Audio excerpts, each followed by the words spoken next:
Olá,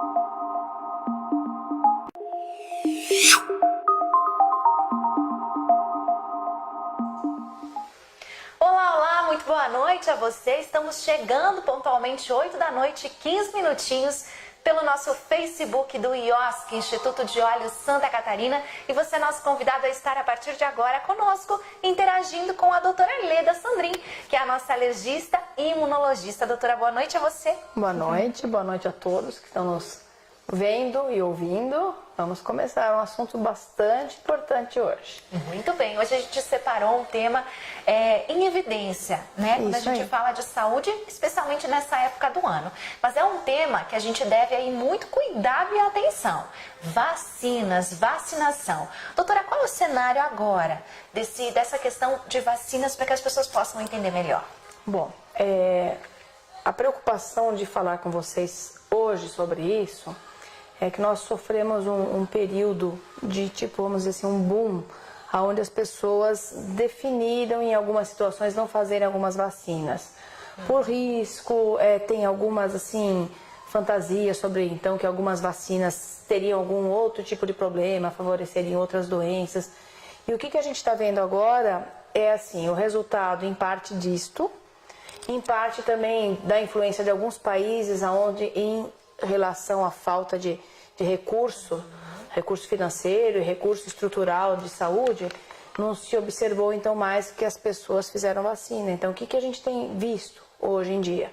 A gente tem se deparado com um número muito grande de doenças que a gente não ouvia falar. Nossa geração ouviu pouco, a sua geração ouviu muito pouco. Então nós temos tido o quê? Casos de sarampo, não são poucos, isso não é a nível Brasil, só porque entraram venezuelanos que não estavam fazendo a vacina, não só. Você vai ver na Rússia, tem tido crise de vacina de sarampo. Na Europa, em geral, Inglaterra também tiveram vários casos de sarampo. Nos Estados Unidos tiveram casos de sarampo. Então, o que está acontecendo? A campanha mundial prevista pela Organização Mundial de Saúde para a imunização sempre foi muito bem organizada, mas houve um movimento das pessoas de começarem a não se vacinar por N motivos. E, inclusive, isso partiu muito mais de uma população que teria condições e conhecimento, talvez em função do conhecimento, talvez em função, não sei, talvez da internet, de confundir um pouco. É verdade. Então, a minha ideia aqui hoje era desmistificar um pouco a questão das vacinas, falar um pouco da importância, falar de como elas funcionam, falar que doenças elas podem prevenir, falar um pouquinho dos pacientes que têm alergia a alguns componentes da vacina, como que a gente faz. Será que todo paciente com alergia a ovo, então, não vai fazer a vacina da febre amarela porque tem ovo? Não, não funciona assim. Quem são esses pacientes? Então, esse é o principal objetivo. Então, você é nosso convidado para que a partir de agora faça suas perguntas à doutora Leda Sandrin. A gente tem uma preocupação muito grande com a vida das pessoas, né? Através do IOSC, através desse atendimento à comunidade. E a sua vida, como está? A vida da sua família, dos seus filhos? Qual é a sua preocupação em relação às vacinas? Você tem tomado esse cuidado? Doutora, muitas pessoas vão entrar agora dentro dessa campanha mundial de vacinação, né? Sim. Nós estamos no mês de agosto, que é um mês dedicado a duas importantes vacinas dessa lista, que é a poliomielite e também o sarampo. Isso aí. As pessoas devem fazer, mesmo aquelas que já se vacinaram, não é? Devem fazer. Então, mesmo quem se vacinou está sendo orientado a fazer, mas em especial as pessoas que não fizeram, de 12 meses a 49 anos de idade, então devem procurar a unidade básica de saúde e fazerem novamente a vacina para prevenir então o que está acontecendo agora, que é um aumento muito expressivo no nível mundial da doença sarampo. Sarampo é uma doença viral, ela é uma doença que em si ela pode ser grave, mas ela tem um problema que a maior parte dos pacientes, principalmente as crianças, os pequenos, que se contaminam com sarampo, além de ter uma doença febril, aguda, que diminui a qualidade de vida e com riscos, essas crianças têm uma tendência muito grande a ter pneumonia bacteriana. E a maior parte dos casos de complicação, inclusive de óbitos por sarampo, são decorrentes da pneumonia.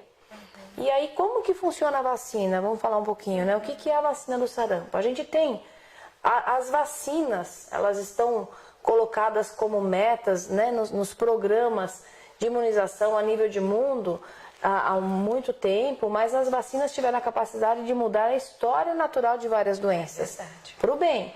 Então, por exemplo, sarampo era uma doença que a gente não ouvia falar. Né? Até uns 5, 6 anos atrás, tinham casos esporádicos. Agora diminuiu. Então, a gente foi capaz de mudar essa história. As crianças que tinham crúpio, famosa, né, laringite bacteriana, que podia levar a óbito por asfixia decorrente da infecção, a gente não ouve mais falar nessa doença. Rubéola ainda tem vários casos. É verdade. E tem impacto muito grande, principalmente nas gestantes. É verdade. Mas diminuiu. Né? Varíola. Cadê a varíola? Não existe. É resultado do que isso? Resultado de uma conscientização. E do uso, né, da vacina. Alguns anos atrás teve uma revolta no Brasil, que foi a revolta das vacinas. Né? Foi um período, muitos anos atrás, que as pessoas não queriam fazer a vacina e parece que está quase formando isso. Então, tem alguns dados assim preocupantes que têm acontecido. Esse ano, em relação à vacina da influenza, foi o ano que menos se imunizou. E é um problema, porque a influenza está aí, a gente teve vários casos de óbito por influenza, a gente teve uma prevalência muito elevada de casos de influenza, sendo que a gente tem disponibilidade de fazer. Então, sobraram doses para serem feitas. Então, o que a gente tem que pensar? O que a vacina faz? Por que a vacina funciona? A vacina nada mais é do que eu fazer um paciente que nunca teve contato com aquela determinada doença, que ele tem esse contato de uma forma artificial porque não é ele ser inoculado com a doença, e essa forma artificial é como? Ou eu tenho a própria bactéria ou vírus atenuado. O que é isso? É uma bactéria ou vírus que ela está viva, mas ela não é capaz de causar doença nos pacientes imunocompetentes. Então, por exemplo, que vacinas a gente tem nessa situação? Vacina do sarampo, por exemplo, ela é uma vacina com vírus atenuado, tá? Que mais? A vacina da varicela, com vírus atenuado. O vírus não é capaz de causar a doença, exceto em pacientes comprovadamente imunodeficientes, é um outro capítulo isso. Mas eu vou entrar em contato, então, com uma pequena, vamos falar de uma forma bem genérica, uma pequena quantidade do vírus, capaz de montar uma resposta imune para o meu corpo, ele vai encontrar aquele vírus, vai montar uma resposta imune. E essa resposta imune, a gente sabe há um certo tempo, que ela tem o quê? Memória. Então eu fico com a resposta específica para aquele vírus ou para aquela bactéria, sem ter tido a doença. Quando eu estiver na comunidade, eu encontrar com alguém que tem varicela ou sarampo e eu fiz a vacina e tem imunidade, esse vírus vai chegar em mim e o que vai acontecer? Eu tenho a imunidade pronta, então eu sou capaz de neutralizar e não deixar o vírus causar doença. Isso é 2, o vírus vindo em mim, não causando doença, ele não vai para as outras, então eu tenho um bloqueio local. Então são as duas funções da vacina. Você cuida de si e protege as outras pessoas. E diminui. Então a gente tem que ter consciência. E existem algumas vacinas que são feitas então com partes. Por exemplo, o sistema de defesa da gente, quando se depara com um vírus, com uma bactéria, ele não é capaz de identificar a bactéria inteira ou o vírus inteiro. Ele fica mapeando pequenas porções e ele consegue entender que aquela proteína é estranha por um pedacinho. Então, ele é meio míope, ele enxerga um pedaço do vírus, então, ou um pedaço da bactéria. Então, o que a gente põe na vacina, basicamente, são, entre aspas, a vacina, por exemplo, da influenza. Você coloca aquela parte que você sabe que é a parte externa do vírus, com a qual, se você tiver contato e fizer anticorpo, se você entrar em contato com o vírus, vai se ligar no vírus e vai ser capaz de neutralizar.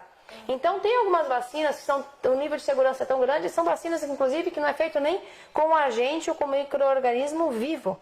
Ele não é atenuado, ele é partículas ou pedaços desse micro-organismo. Então, o nível de segurança é muito elevado. Então, só que tem algumas vacinas que elas têm alguma natureza diferente. Por exemplo, nem todas as vacinas, elas são muito imunogênicas. O que é isso?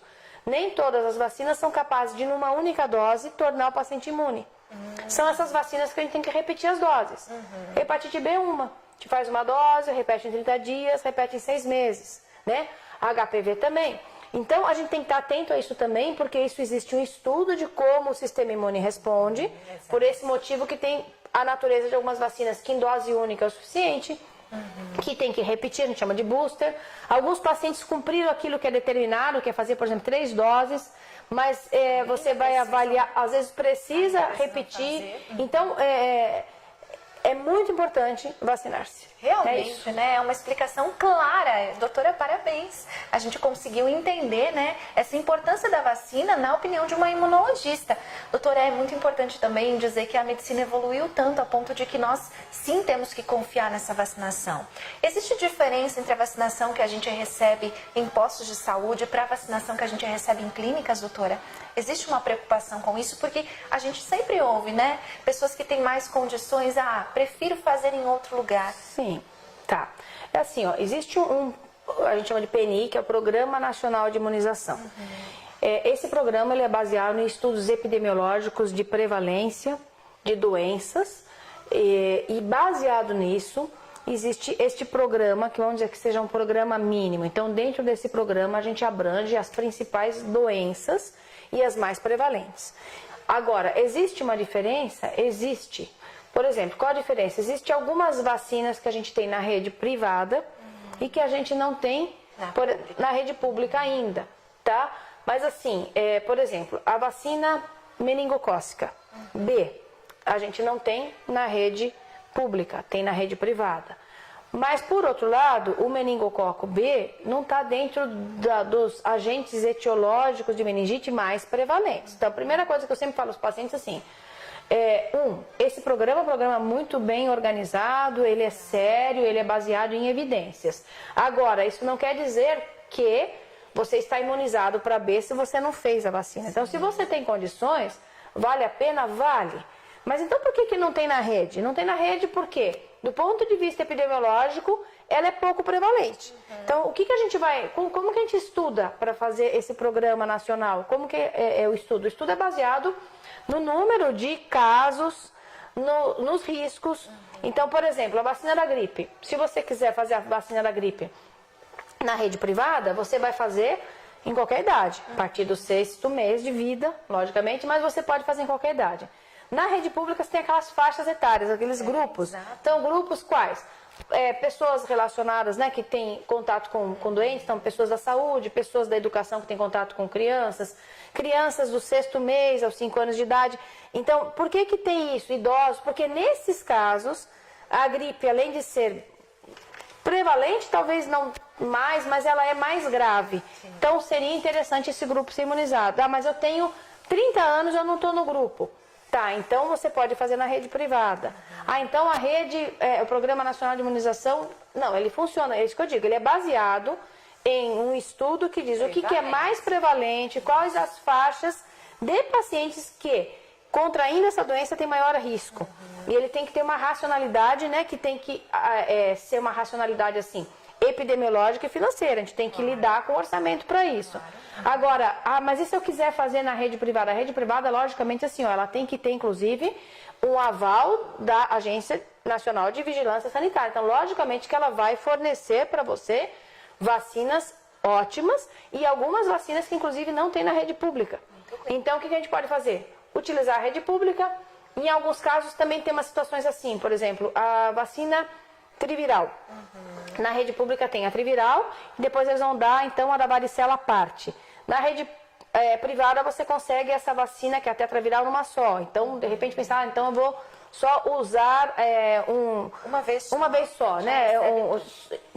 Lógico, é um conforto. Agora, em termos de eficácia, eu acho que é bastante interessante entender que a eficácia dessas vacinas, elas foram todas estudadas e elas são boas na rede pública e na rede privada. A diferença é que a rede privada tem, vamos dizer assim, um arsenal maior. Você tem a possibilidade de fazer umas vacinas diferentes ali, a possibilidade de ter a união de algumas vacinas num único, né, veículo, então fazer, entre aspas, né, uma picada só, em algumas situações é importante. E tem algumas vacinas, porque assim, ó, tem uma coisa importante das vacinas que é, a vacina, por exemplo, da influenza. Tudo bem, ela tem que ter esse componente que é de fora do vírus, uns por cento da superfície do vírus, e tem que ter um conservante e ter um veículo. Nesse veículo é que às vezes muda de uma marca para outra. Então, às vezes, você pode mudar a marca da vacina para um paciente alérgico a um determinado veículo. Então, às vezes, você tem que lançar a mão de ter uma vacina especial. Nesses casos, às vezes, dependendo do tipo da vacina, a própria rede pública, às vezes, é capaz de suprir e, às vezes, não. Tá? Isso é importante. Muito bom, doutora. E quando a gente fala de efeitos colaterais? Porque a gente percebe que também há pessoas, né, que talvez não fazem a vacina por medo dos efeitos colaterais. Isso é um mito ou é uma verdade, doutora? Então, tudo, né? Tudo tem efeito colateral, né? Mas assim, quais são os efeitos colaterais das vacinas? As vacinas, o que elas vão fazer? Ela vai estimular teu sistema imune. Então eu vou lá, faço uma vacininha para influenza. O que a influenza causa num paciente quando ativa o sistema imune para matar o vírus? Ativa uma parte do sistema... Defesa, mas ativa uma parte do sistema imune que causa o que no indivíduo? Febre, náusea, vômito. Então, pacientes que fazem a vacina da influenza, mas isso é muito raro, podem, ao ativar o sistema imune, como está ativando para um pedaço do vírus, que é um pedaço, né? Ele não vai adquirir influenza, mas ele pode ter sintomas sim. Mas ele não adquiriu a doença, ele adquiriu a imunidade. Eu costumo dizer para os pacientes assim, ó, se você teve uma reação, isso nesses casos, né, de ter uma reação assim, ó, da natureza da vacina, ou seja, está relacionado àquilo que eu estou imunizando o paciente. Então, às vezes, por exemplo, o paciente faz a triviral, tem a vacina do sarampo lá, e nesse caso o vírus ele é vivo, é atenuado, o paciente pode ter, ele tem um pouquinho de replicação viral, ele pode fazer uma resposta imune e fazer assim, um rachezinho cutâneo, ficar um pouquinho vermelho, ter uma febre, mas ele não adquiriu o sarampo. Ele fez uma resposta imune parecida, vamos dizer assim, como se ele tivesse sarampo, ele não está com a doença, né? Então tem. Então esse é o efeito colateral relacionado à natureza da vacina. Mas ele não é muito frequente, ele é raro, algumas vacinas têm um risco de ter, assim, ter uma incidência maior, de uma prevalência maior de efeitos colaterais. Então, para alguns pacientes, a tríplice bacteriana, em função da pertussis, que é justamente aquela parte da vacina que é para tosse comprida, essa vacina, ela pode dar realmente algumas reações, que o paciente pode ficar assim, hipotônico, ou pode ter uma reação de hiperexcitabilidade, ficar agitado. Nesses casos, a gente lança a mão de uma vacina que não é igual à do sistema público e vai para uma do sistema privado, que a gente chama de vacinas acelulares. Mas ainda tem a ver com o componente em si da vacina, tem a ver com a natureza, a especificidade daquele antígeno. Mas junto com a vacina, carrega-se coisas que são necessárias, que também podem dar efeito colateral, que são os conservantes e algumas proteínas. Então, em algumas vacinas tem proteína de ovo, é muito pouco, e eu quero abrir depois um parênteses, e algumas vacinas têm proteína, por exemplo, relacionada à proteína bovina, que pode dar problema para pacientes alérgicos a leite. Tá? Depois a gente vai falar mais sobre isso. Doutora, antes que a gente deixe passar uma pergunta importante aqui da Andiara, alguma vacina é contraindicada aos bebês que têm APLV? Então, existem algumas vacinas, tá? Basicamente a vacina triviral, algumas delas têm dentro proteína bovina, proteína de soro bovino. Então, tudo depende, porque a APLV eu abro um leque. Né? Então, vai depender muito da apresentação clínica. Quais são os pacientes que tem que cuidar com essa vacina? Os pacientes que têm APLV e tiveram reação grave, tipo urticária, anafilaxia, edema, broncoespasmo. O paciente que tem uma dermatite atópica leve e tem um quadro de gastroenterite leve por APLV, esse paciente ele tem que ser logicamente examinado por um especialista nesse momento, para ver se está tudo ok e ser liberado. Mas, em geral, não tem contraindicação, mas tem que ser acompanhado. Ótimo, doutora. E agora, falando um pouquinho mais sobre essa questão das alergias, das vacinas, doutora, o que a doutora tem para destacar para nós? Então, o que eu tenho para destacar, isso era até um dos motivos pelo qual eu queria falar sobre vacinas hoje, é que, assim, qual que é uma das vacinas que todo mundo se preocupa muito, e nós estamos no momento também, febre amarela voltou a ter no Brasil. Então, essas doenças cujo o vetor que leva, né, a doença é relacionada a mosquitos, se vocês observarem, aumentou no mundo inteiro. Por quê? Em parte por causa do aquecimento global. Claro. Então, tem mais mosquitos. Vocês podem ver que aqui, que é frio, a gente tem mosquitos às vezes picando no inverno. Então, aumentou. Então, a gente tem que vacinar. Agora, a vacina, particularmente da febre amarela, como ela é com vírus vivo atenuado, como que é feita essa vacina? Essa vacina, ela acaba tendo que ser... o vírus, ele é um agente, um micro-organismo vivo, mas que ele não é completo, ele depende de uma célula do hospedeiro. Então, é colocado numa célula para fazer a cultura e geralmente é no embrião de ovo. Quando você vai extrair o vírus, você acaba extraindo alguma coisa de proteína. Então, ela é contraindicada em pacientes alérgicos a ovo, mas tem que saber que tipo de alergia a ovo. Então, em primeiro lugar, ter um teste cutâneo positivo para ovo ou ter um exame de sangue positivo para ovo não garante que o paciente seja alérgico. Ele pode ter o exame positivo e não ser. Ele pode não ter sintomas e eu pego muitas vezes o paciente assim, ó, que tem o teste positivo e vem, olha, eu não fiz nenhuma vacina, não fiz a tríplice viral, tem algumas que atualmente a maior parte nem tem ovo, eu não fiz a da gripe, porque pode ter algum componente de ovo, mas é muito pouco, e da febre amarela tem um pouquinho mais. Eu não fiz essas vacinas, não fiz nenhuma vacina que tem ovo. Aí aquele programa todo incompleto de vacinação, e você pergunta para o paciente, mas você come macarrão? Como? Você cuida para ser macarrão sem ovos? Não. Você come pão? Como. E come omelete? Como. E come ovo? Não, eu como ovo. Mas ele não quer fazer a vacina, porque ele tem alergia ao ovo. Então, assim, para que paciente existe um risco de fazer a vacina que tenha ovo, tá? E que vai fazer essas vacinas que pode ter ovo dentro. Para o paciente que teve um quadro clínico assim, ó, ele nunca tinha tido contato com ovo, e um dia a mãe, bebê de 6 meses lá, a mãe estava lá fazendo merengue, né? A mãe lambeu o merengue e deu um beijinho na criança. Por exemplo, a criança já coçou um pouquinho. Ou a criança experimentou ovo pela primeira vez e teve uma reação. Então, esse paciente, a gente vai ter que cuidar, que a gente não sabe exatamente o quão alérgico é. Mesmo assim, tem como fazer, porque você pode fazer com orientação médica, você examina o paciente desse, você faz um teste cutâneo para entender qual que é a resposta. Você pode fazer essa vacina com acompanhamento médico e fracionado, faz um teste com a vacina. Então, a ideia é tentar vacinar um número muito grande de pacientes, ou praticamente todos. Tem algum paciente com alergia ao ovo, por exemplo, na minha experiência, que eu não consegui vacinar? Sim, eu tive um paciente que eu fiz metade da dose para a febre amarela, e atualmente a orientação é essa. E esse paciente fez uma urticária intensa, nossa, doutora. Tá? Mesmo com antialérgico, com cuidados, e a gente esperou um tempo para ele fazer de novo. Na fase adulta ele conseguiu fazer. Adulto não, depois de uns 6 anos de vida ele fez. Então, o que eu quero deixar bem claro é assim, ó, não é porque você tem um exame positivo para ovo, ou você tem um teste cutâneo ou de sangue para ovo, que você não pode fazer, muito pelo contrário. Tem que conversar com o especialista, sim, tem que ter uma orientação específica, mas não dizer, não vou fazer vacina porque eu sou alérgico a ovo, ponto.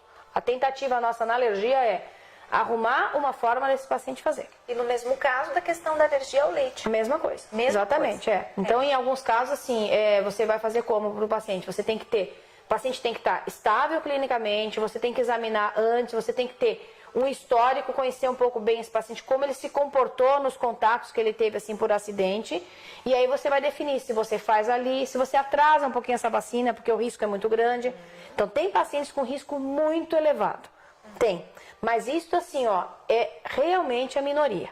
A maior parte dos casos, assim, de pacientes alérgicos a proteínas alimentares, eles toleram muito bem a vacina. Mas, realmente, esses pacientes com alergia ao ovo e alergia ao leite, eles têm que ter um acompanhamento e uma orientação. Muito bem, doutora. Tá? Muito bem, muito claro. Nós temos mais uma pergunta, e é da Cassiane. Meu filho está fazendo tratamento com imunossupressores. Ele pode fazer essas vacinas? Então, depende do imunossupressor. Com que finalidade ele está usando esse imunossupressor? Então, a primeira coisa assim, se ele está imunossuprimido,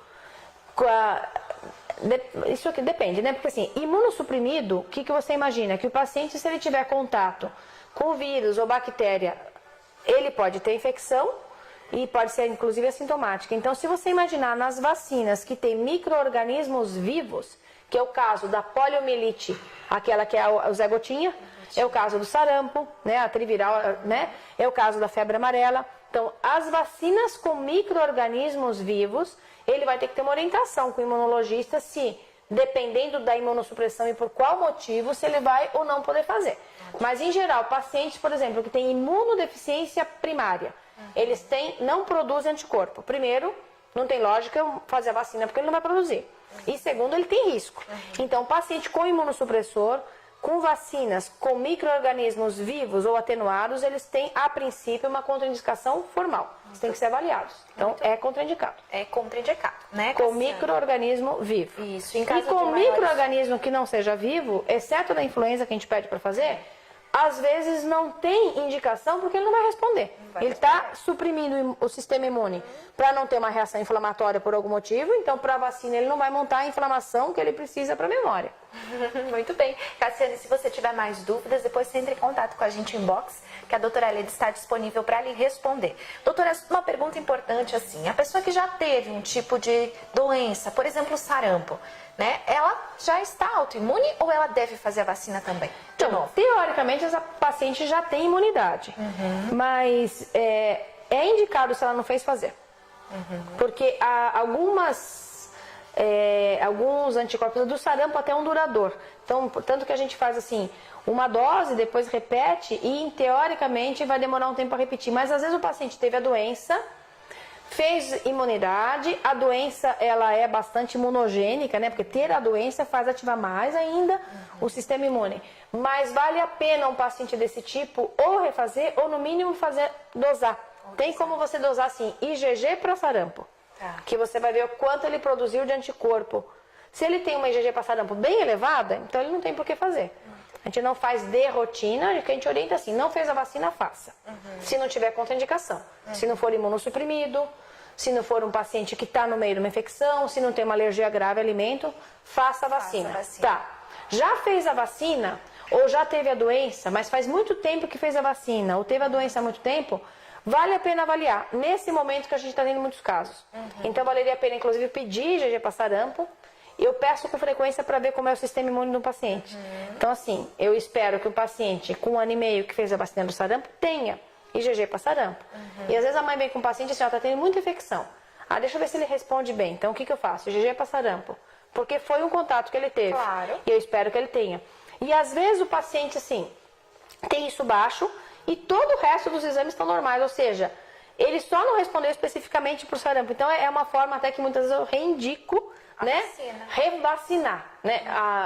E isso foi um achado numa avaliação imunológica à parte, entendeu? Muito bem. Então, muito bem, doutora. Doutora Leda, a gente está falando aqui de pacientes de forma geral. Sim. A gente sabe que o programa de vacinação, ele é mais exigente com as crianças, que é no começo da nossa vida, né? Mas como regularizar isso? Ainda há tempo de pessoas que não fizeram fazer? Como que dá para ajudar nesse momento de informação? Olha, sempre há tempo e o Programa Nacional de Imunização, na verdade, ele cumpre várias faixas etárias, inclusive os idosos, tá? Então, a gente tem assim, ó, eu diria que é um pouquinho de mito, né? O que eu ouço muito? Por exemplo, o idoso, ou às vezes uma mãe que opta por não fazer a vacina da influenza na criança, diz assim, olha, eu não fiz porque ano passado eu fiz a vacina no meu filho, assim, ele acabou de fazer a vacina, já estava com gripe. Estava com gripe. Aí a gente tem que imaginar algumas coisas, né? A gente ouve muito. O que acontece? Volto a dizer, a vacina da influenza é feita com a superfície do vírus. Não tem como você pegar a influenza porque você fez a vacina, muito pelo contrário. Mas a influenza é um dos vírus que causa a síndrome gripal. E quando que a gente faz a vacina? Quando mais está circulando o vírus, não só o da influenza, os outros. Então você tem enterovírus, você tem adenovírus, vários outros vírus. E é muito comum você fazer a vacina no momento que vários vírus estão circulando. Você pega um outro, coincidentemente é próximo da vacina. Ah, foi da vacina. E eu ouço assim coisas bem assim, olha, depois que eu fiz a vacina da gripe eu comecei a ter dor nas costas. Depois que eu fiz a vacina da gripe nunca mais o meu nariz melhorou. Isso realmente é mito. O que a gente tem é que alguns pacientes mesmo vacinados, a gente tem que entender, por isso que tem algumas vacinas até que tem que ser repetidas. Então, por exemplo, da influenza. Por que a gente repete a vacina da influenza? Porque o vírus muda muito. Então, a imunidade que eu adquiri para o vírus desse período aqui não vai servir para a próxima. Então, a gente tem que ficar revacinando para fazer imunidade para aquele vírus que todo ano vai se modificando geneticamente para justamente sobreviver à nossa defesa. Ele quer sobreviver. E a outra coisa importante é entender que tem essas outras vacinas que não são tão imunogênicas que a gente tem que repetir. A tríplice viral, a triviral, a da poliomielite. Então, é importante que vacine de novo.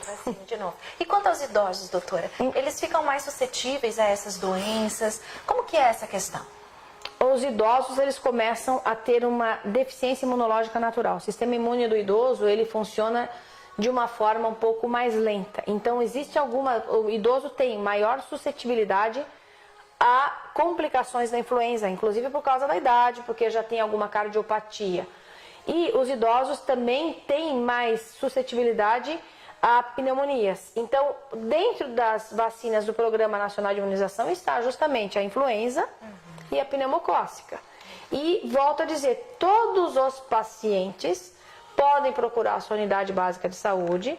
Se eles perderam a carteirinha, o que vai fazer? É feito uma análise, a maior parte de quem perdeu a carteirinha já ia naquela unidade, isso está lá no sistema, eles têm um registro. Então, a qualquer momento, é muito bem-vindo uma pessoa querer atualizar a carteirinha de vacinas, tá? A qualquer momento. Muito bem, inclusive quando a gente faz uma viagem, né, as vacinas são tão exigidas, né? São, para alguns locais sim. Para alguns locais, então é sempre importante deixar em dia, né? Isso aí. Doutora, e como médica, né, como imunologista, quando que é um motivo de alerta ter feito uma vacina e ter uma reação, né? Quais são os sintomas de algo que a gente deve se preocupar? Então, todas as vacinas ou todos os produtos que a gente for ter contato de forma externa, que a gente vai colocar na gente, a gente sempre pode ter. Então, a gente vai usar um cosmético, por exemplo. Cosmético, na maior parte das pessoas usam shampoo. Mas a gente tem um grupo de pacientes que fazem alergia ao conservante, ao perfume do shampoo. Então, o que eu quero dizer assim, as vacinas, elas têm 3 grandes efeitos colaterais que podem ocorrer, tá? Então, o primeiro efeito colateral que pode acontecer é um efeito colateral, que é esperado, que é o quê? Ela pode dar febre. A febrinha que a doutora ela falou. pode dar mal-estar, ela pode dar algo parecido com a própria doença, tá? Por quê? É uma parte do vírus. Porque é uma parte do vírus, ou às vezes é o vírus vivo atenuado, tá? Então, você pode ter algo que mimetize a doença, porque você estimulou o teu sistema imune do jeito que você iria estimular com a doença. E a forma como eu me apresento com uma doença é a forma como o meu sistema imune respondeu para aquela doença, tá?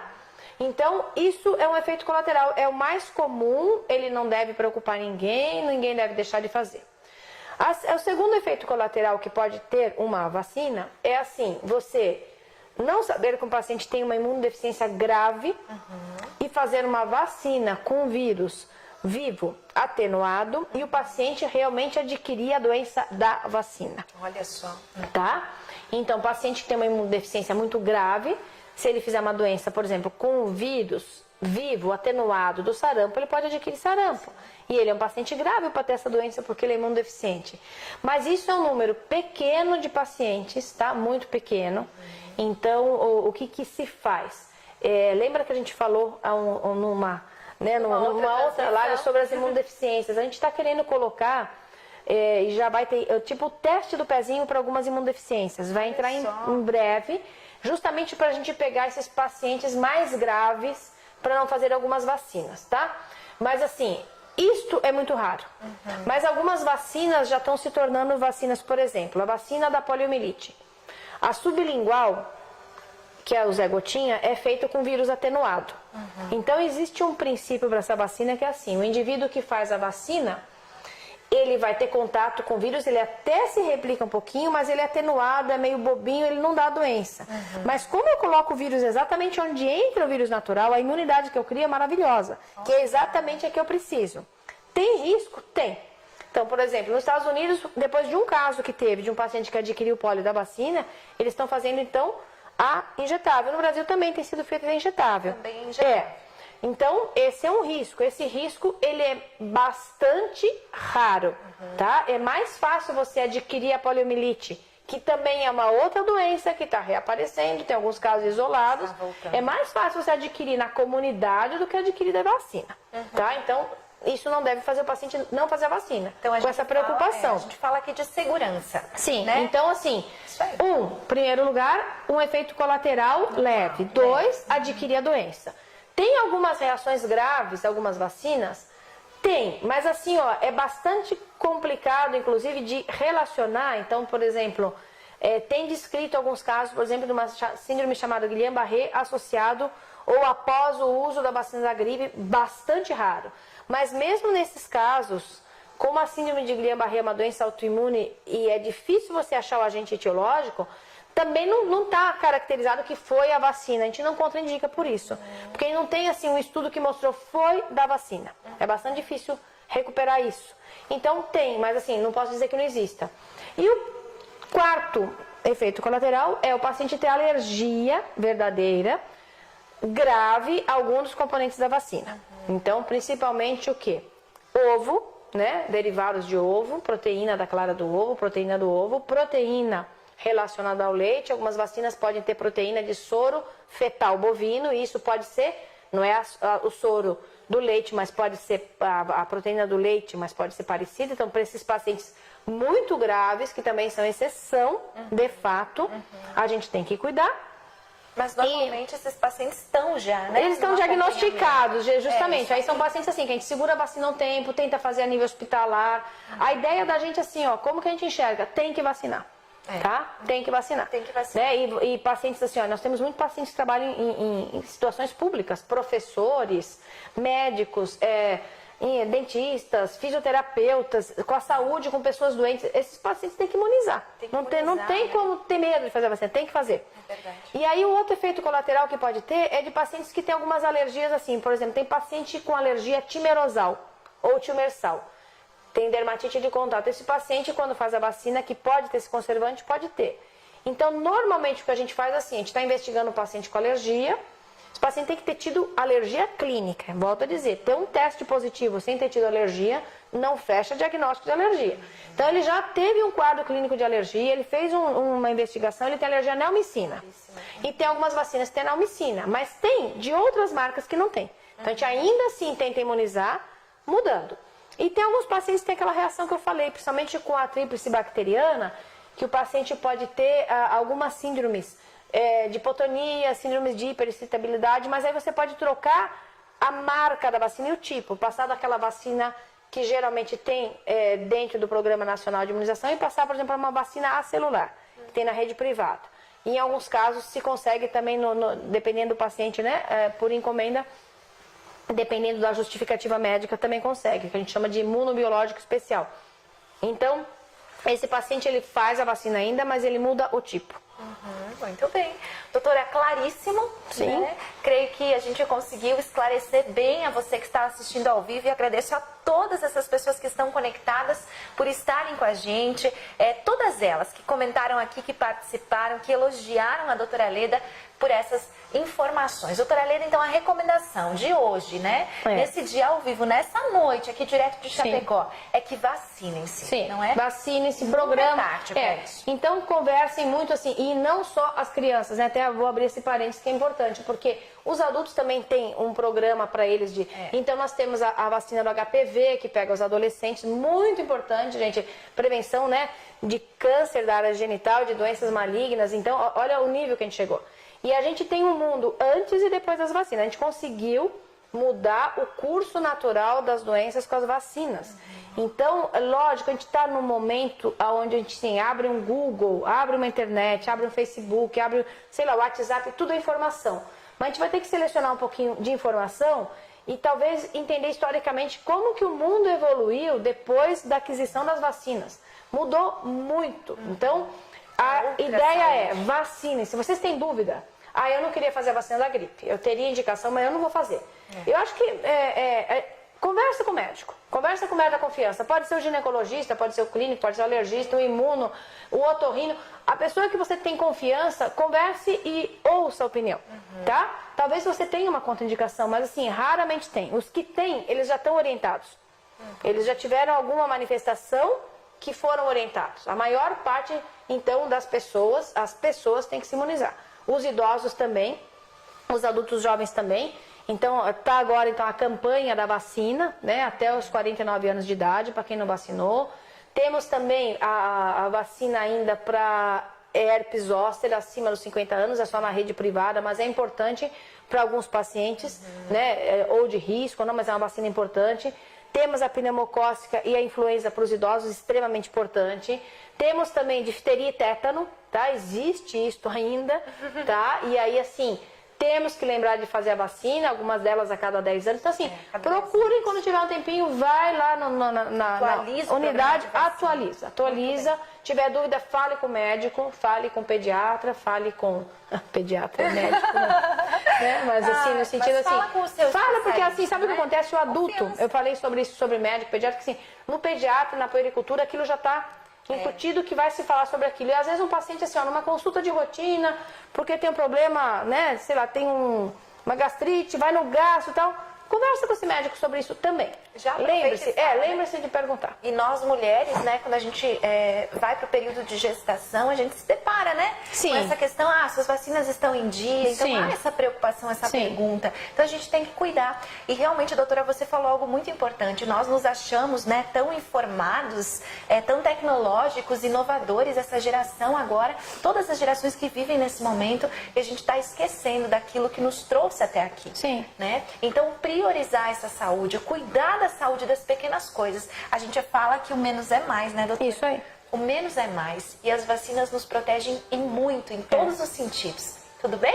Doutora, obrigada. De nada. Obrigada por mais uma vez estar aqui abrindo os nossos olhos, a nossa mente através do IOSC e orientando as pessoas sobre esses assuntos tão especiais e que às vezes a gente não vê aí no Google ou no dia a dia com tanta clareza.